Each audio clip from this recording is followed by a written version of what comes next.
I wasn't sure there was going to be a sparring match agreement that we'll spar for a while. I wasn't sure. I was honest about it. That's why he said it's going to go rounds. I wasn't sure if there was an understanding that, we'll play a little bit and then we'll get a little more and, whatever. So that was part. Jake has had double jaw surgery, 4 plates, 8 screws in his face, and everybody is just kind of breezing past that like it's no big deal. But I'm looking further into this because that's no easy surgery, and I'm starting to ask the question, is this the beginning of the end of Jake Paul's boxing? As his brother, I was just shocked. I'm in the hospital with the guy, and he's like, yo, can you make this TikTok? Can you film this for me? He's like laughing and having a good time. Does not have any agenda against Anthony Joshua, because it feels to me like that fight, I before the fight, I was refusing to accept the principle that this fight. The boxing world absolutely exploded after Anthony Joshua dismantled Jake Paul, with some fans going as far as saying AJ should be arrested for what happened in that ring. The reaction wasn't just emotional, it was visceral. Jake didn't walk away with a few bruises. He walked away with a shattered jaw, metal screws, surgery, and weeks of recovery ahead of him. Critics immediately called it a dangerous mismatch, arguing that Joshua's size, power, and intent crossed a line from competition into punishment. Fighters, analysts, and fans were stunned by the level of damage, and the conversation quickly shifted from entertainment to responsibility, safety, and whether this fight ever should have been sanctioned in the first place. Away from the power, you could call it running, and you'll be right. You can also say it's smart for a guy of Jake's size and understanding that AJ is a fucking monster. It's also smart to fight that way. It's not the most aesthetically pleasing. It was not. Analysts Brian Campbell and Shaka Majwi broke the fight down with a cold, technical lens, stripping away the emotion and focusing on what actually unfolded. They pointed out that Joshua's raw power dictated everything from the opening bell. Jake Paul knew he couldn't trade, so survival became the strategy. Constant movement, wide circles, staying off the ropes, and avoiding prolonged exchanges were not signs of cowardice, but necessity. That mobility helped Jake last longer than most expected, but it came at a cost. Even while moving, the damage piled up. Campbell and Majwi emphasized that this fight showed both the value of defensive awareness and the terrifying reality of stepping in with a heavyweight who only needs one clean opening. This be the end for him in terms of what he's doing in the boxing ring. Listen, so long as people will tune in and so long as Jake Paul is paid by Netflix or any broadcaster to air his fights, we're going to see this continue. And Jake Paul knows his business model, right? Now, this deviated, this AJ fight, which came together kind of last minute after the Tank Davis fight fell apart. But we know Jake Paul's MO here. It's find the most popular guy with the most physical disadvantages for me to fight. And Jake Paul has the benefit that he's turned himself into a villain, or in the pro wrestling circles, a heel. People tune in to watch. We did not tune into this fight to see competitive boxing. Most of us tuned in because we thought, here's Anthony Joshua. Here's a 2-time unified heavyweight champion, a guy who physically just overwhelms Jake Paul, and we're finally going to get what Tyron Woodley and Anderson Silva, Nate Diaz were not physically fit, whether it be through their size, experience, or age, to do, and that is knock out Jake Paul. And so, because I don't really feel like we got that satisfying comeuppance that a lot of people have been waiting for, it kind of gives Jake Paul a little bit of mystique, I'd almost say, to still try and string this along. Now, I don't know in terms, he says he wants to be cruiserweight champion. I'm not quite sure what the competitive road there is, because let's make no mistake, the reason this fight lasted as long as it did is because Jake Paul focused exclusively on being elusive. He did his best, and kudos to him, right? He did a great job of not getting cornered. He was always on the gas until the gas sort of fell out from underneath him. And so I don't quite know, short of leveraging his popularity, how he's going to get to that title shot if he's not actually going to fight, like really fight an elite boxer. But if he's looking to make money, there's the KSI fight out there. There's the Tommy Fury rematch. There is ways for Jake Paul to Former UFC champion Michael Bisping didn't sugarcoat anything. He called the fight a harsh lesson in what real elite boxing looks like. From Bisping's perspective, Jake Paul was never truly competitive. He was outmatched in size, skill, and experience. Joshua's combinations, timing, and especially his uppercuts left Jake with nowhere to go. Bisping made it clear that the broken jaw wasn't bad luck. It was the inevitable result of fighting a bigger, stronger, technically superior opponent.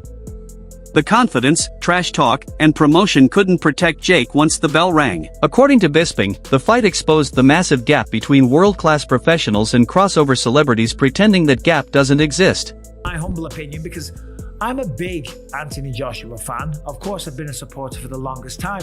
A rather lackluster, unmotivated Anthony Joshua that didn't look like he was being particularly nasty, right?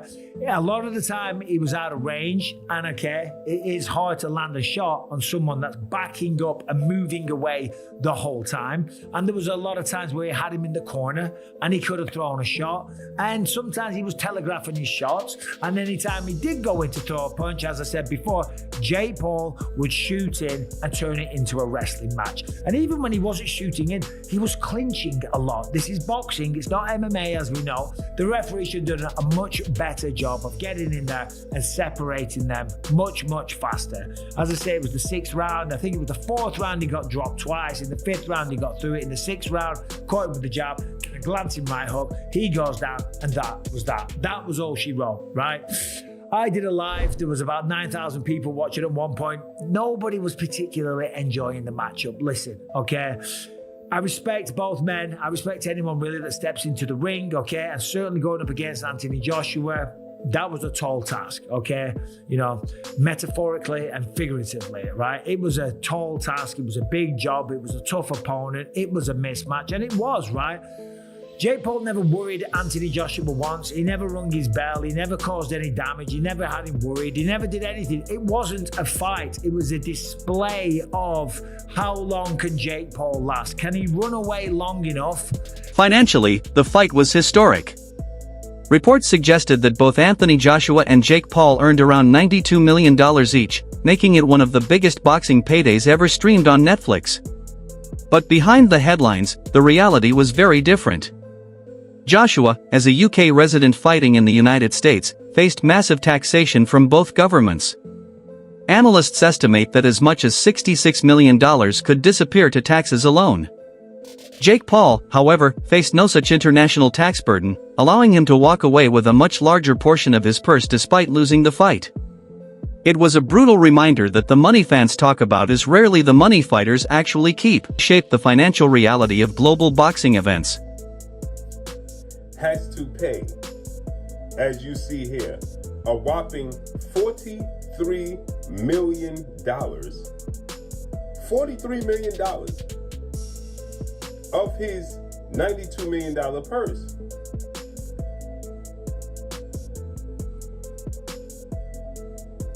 That means Anthony Joshua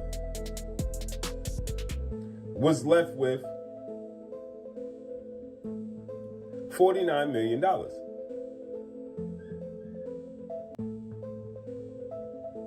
Right? Now, he also has to pay, I believe, 10% of that to his promoter, Matchroom CEO and promoter Eddie. Dominic Angle offered one of the most brutally honest assessments of the night. He explained that Jake's entire game plan revolved around avoidance, not engagement. That made Joshua look less aggressive than usual, but Angle argued that AJ had no reason to go all out. This wasn't a 12-round war against an elite contender. It was a controlled environment. Angle compared it to Tyson Fury's uneven performances against lesser opponents, pointing out that elite fighters often fight down to the level of their opposition. When Joshua landed clean, Jake felt it immediately. Angle's takeaway was simple: Jake showed awareness and durability, but Joshua was never truly threatened or forced to empty the tank. Instincts and the controlled pace of the bout. And AJ is not the best at closing people off, and it's hard chasing somebody down who don't want to engage. And then he tagged him every now and again. So does it look bad on him? Because there's one right hook that he took was a serious shot. But obviously, he didn't flinch from it. But the fact not really, because you'll take into consideration you can get. There won't be. Look, there'll be no way. Well, Anthony Joshua thought, if he hits me, there's a possibility he's going to hurt me. And I felt a couple of shots early on in the fight. There's no way Jake Paul at the level he's at, and who he's boxed and what he's done, that he's, you know, and it's like AJ, like you say, he's got to have completely gone and be punch drunk for Jake Paul to beat him after the last fight against Dubois. People think, well, his jaw's gone there, he can't take a shot. Of course he can take a shot. And it's weighing up the opposition, and he weighed up the opposition. And he's not going to be training like he trained for Usyk or for the big fights. He won't do that because they can't get motivated enough to do it. They'll do enough to do the rounds. What was it, an 8-rounder? Yeah. So, same again. So he did enough. He never looked in any trouble. It didn't look great, you know, but Tyson Fury didn't look great against Ngannou, did he? But who did he box after Ngannou? Usyk. Exactly. But you would have never thought, looking at the performance against Ngannou with Tyson, you would never have thought that he put in the performance he did against Usyk. So you think it's more of a case of you kind of, no matter how good you are and how much you train, if the opposition isn't great, you sometimes you're going to box at the level of the opponent because the opponent makes you fight at that level. That's quite a fair. So, but when AJ did do what he got to and manages. The most emotional reaction came from outside the ring. Jake Paul's mother shocked the boxing world with an angry outburst directed at Anthony Joshua and Eddie Hearn. She accused Hearn of sitting comfortably while her son took unnecessary punishment and questioned why the fight wasn't stopped earlier. Her reaction was raw, emotional, and protective,